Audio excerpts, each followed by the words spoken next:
Join हो रहे हैं। जी ابن दाऊद भाई, इस्तिकबाल है आपका, शॉर्ट लेंगे। अस्सलामु अलैकुम व रहमतुल्लाहि व बरकातहू। शेख मैं जैसे इसी से मुताल्लिक है, बिल्कुल डायरेक्ट नहीं, लेकिन एक है कि जैसे कुरान के अंदर जो आयत है कि अबस वतवल्ला, तो इस आयत से हमें मालूम होता है कि मुसलमान का हक पहले है कि उसकी इस्लाह की जाए।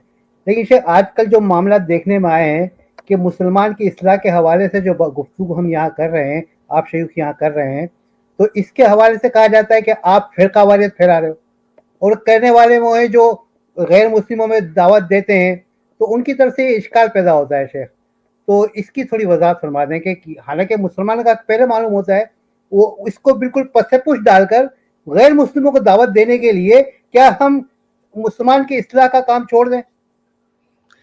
देखें, दोनों अलग मैदान है, दोनों की अपनी अपनी जरूरत है। अब यहाँ पे जो एतराज उठा रहा है, वो जो एतराज यहाँ उठाया गया कि आप लोग फिरका वारियत फैला रहे हो, यानी कि यहाँ पहले बाद में की बात ही नहीं है, यहाँ सही गलत की बात आ रही है। वो ये इल्जाम लगा रहे हैं, जो ये कह रहे हैं कि आप लोग फिरका वारियत फैला रहे हो, वो इल्जाम लगा रहे हो कि आप लोग एक गलत चीज कर रहे हो। अब पहले और बाद में की तरजीहात की बात ही नहीं है यहाँ पे बात है सही और गलत की।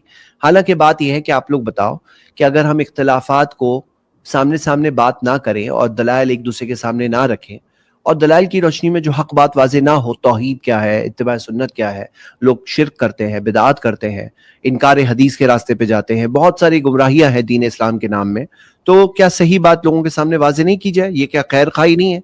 बल्कि इस तरह से तो इख्तलाफ खत्म होते हैं, ये तरीके से तो इख्तलाफ खत्म होते हैं। यही कुरान की आयत के मुताबिक है जो कुरान में अल्लाह ताला ने फरमाया, सूरह निसा की आयत नंबर 459। जी शेख, वहां पे ये जो हमारे यहाँ पर ये जो अब इब्न दाऊद भाई, ये जो हमारे यहाँ पे तफरीक आ गई है कि गैर मुस्लिमों की को दीन की तरफ बुलाना तो दावत है और मुसलमानों को दीन की तरफ बुलाना दावत नहीं बल्कि इस्लाह है, ये तफरीक तो मुझे नहीं लगता कि डॉक्टर जाकिर नाइक से पहले किसी ने की हो। और तो इसको ये दावत ना, इसको दावत नहीं कहना, ये तो अजीब सी बात है बिल्कुल।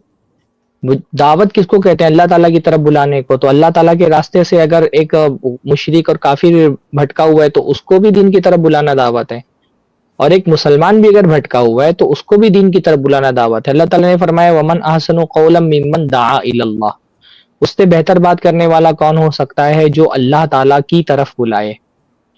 इस आयत की तफसीर में आप देखेंगे ना तो बाज़ मुफस्सिरीन ने दाआ इलल्लाह से मुराद लिया है मुअज्जिन, यानी कहा है कि ये दाआ इलल्लाह में मुअज्जिन भी आता है क्योंकि वो भी अल्लाह ताला की तरफ बुलाता है।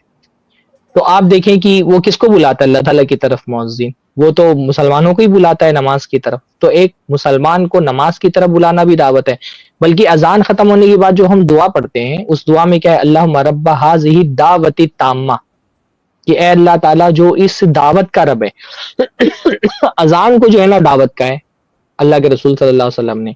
तो ये जो तफरीक लोग करते हैं कि गैर मुस्लिमों को इस्लाम की तरफ बुलाना तो दावत है, और मुसलमान चाहे कुफ्र कर रहा है, शिर्क कर रहा है, कब्र परस्ती कर रहा है, बिदतों में मुलव्विस है, उसको सही दीन की तरफ बुलाना, तौहीद की तरफ बुलाना, ये दावत नहीं है। ये तफरीक जो है ना बिदत है आज के दौर की। पुराने अदवार में कभी भी ऐसा नहीं कहा गया है कि मुसलमान को दीन की तरफ बुलाना दावत नहीं है।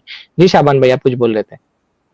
मैं ये कह रहा था कि मसला जो अल्लाह के रसूल सल्लल्लाहु अलैहि वसल्लम के यहाँ था कि रसूलुल्लाह दोनों काम एक साथ कर रहे थे, आपके सहाबा भी दोनों काम एक साथ कर रहे थे, यानी कि गैर मुस्लिमों को दीन की तरफ बुला भी रहे थे और मुसलमानों की इस्लाह का काम भी हो रहा था। इसमें कोई तकदीम ताखीर और पहले और बाद का मसला सिरे से कभी नहीं रहा।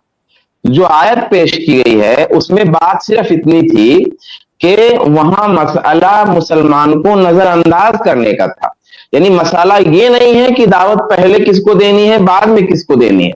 मसला सिर्फ इतना था कि अल्लाह के रसूल सल्लल्लाहु अलैहि वसल्लम दावती हिकमत के पेश नजर ऐसा समझ रहे थे कि उनको ये बात, ये सवाल का जवाब बाद में दिया जा सकता है। ये जो बड़े बड़े लोग हैं, जो मुशरिकीन हैं, इनको अभी फौरन बात समझानी जरूरी है। इसलिए दरमियान में अगर उन्होंने कोई बात छेड़ दी तो उस पे अल्लाह के रसूल सल्लल्लाहु अलैहि वसल्लम ने नागवारी का इजहार फरमाया। अल्लाह तबारक व तआला ने वहां इस बात की इस्लाह फरमाई कि भाई नहीं, ये जो मोमिन है ये नजरअंदाज करने की चीज नहीं है। यानी मसला सिरे से तकदीमो ताखीर का है ही नहीं کہ غیر مسلم کو پہلے دعوت دی جائے گی کہ مسلمان کو پہلے دعوت دی جائے گی، یہ سرے سے کوئی مسئلہ ہی نہیں ہے، کیونکہ رسول اللہ کا جو عمل ہے وہ یہی ہے کہ دونوں کو ایک ساتھ، ادھر لوگ مسلمان ہو رہے ہیں ان کو دین سکھایا جا رہا ہے، اور ادھر لوگ مسلمان نہیں ہو رہے ہیں ان کو اسلام کی طرف لایا جا رہا ہے، تو دونوں کام ایک ساتھ ہو رہا ہے، اس میں تقدیم و تاخیر کا کوئی مسئلہ سرے سے نہیں رہا ہے، یہ میں کہہ رہا ہوں۔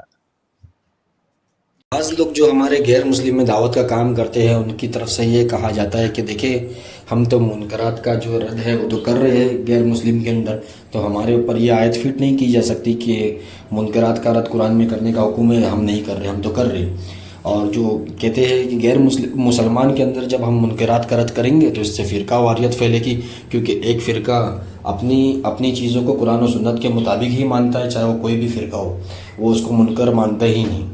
تو دیکھیے پھر تو یہ تو یہی بات ہوگی نا کہ ایک بندہ کہتا ہے قرآن و سنت کی بنیاد کے بنا کر کہ دیکھیں قرآن و سنت سے فلاں صحابہ منافق ثابت ہوتے ہیں، قرآن و سنت میں کے اندر بھرا پڑا ہے کہ منافق منافق منافق، اور تم یہ کہتے ہو وہ کہتے ہو، تو پھر دوسرا جو گروپ ہے وہ یہ کہے گا کہ دیکھیں قرآن و سنت سے ثابت ہوتا ہے کہ اللہ ہر جگہ کے اندر ہے، اور دلیلیں بھی پیش کرتا ہے قرآن سے، حدیث سے دلیل پیش کرتا ہے کہ اللہ ہر جگہ میں موجود ہے، تو پھر یہ وحدت الوجود کی وہ دلیل دیتا ہے، اور کہنا کہ دیکھیں اگر ہم رد کریں گے تو آپس میں فرقہ واریت ہوئے گی، آپس میں نفرت ہوئے گی۔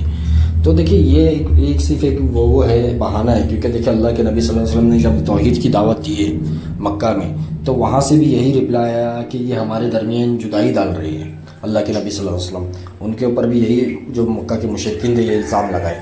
تو یہ الزام لگانا اہل باطل کی طرف سے الزام لگایا جاتا ہے، ہمیشہ سے لگایا جاتا ہے اہل حق کے خلاف کہ یہ لوگوں میں جدائی ڈال رہے ہیں، تو لوگوں میں جدائی ڈالنے کے الزام کے خوف سے ہم جو ہے وہ یہ چیز چھوڑ تو نہیں سکتے نا۔ تو نہ تو یہ نبوی طریقہ ہے کہ لوگوں کے جدائی کے ڈر کے خوف سے حق بات کہنا چھوڑ دینا، نہ ہی صحابہ کا طریقہ ہے، نہ ہی بات کے سلف کا طریقہ ہے۔ منہج سلف جو ہے وہ یہ نہیں ہے کہ لوگوں کی جدائی میں لوگوں میں تفرقہ ہوئے گا، اس ڈر سے حق کو کہنا چھوڑ دے۔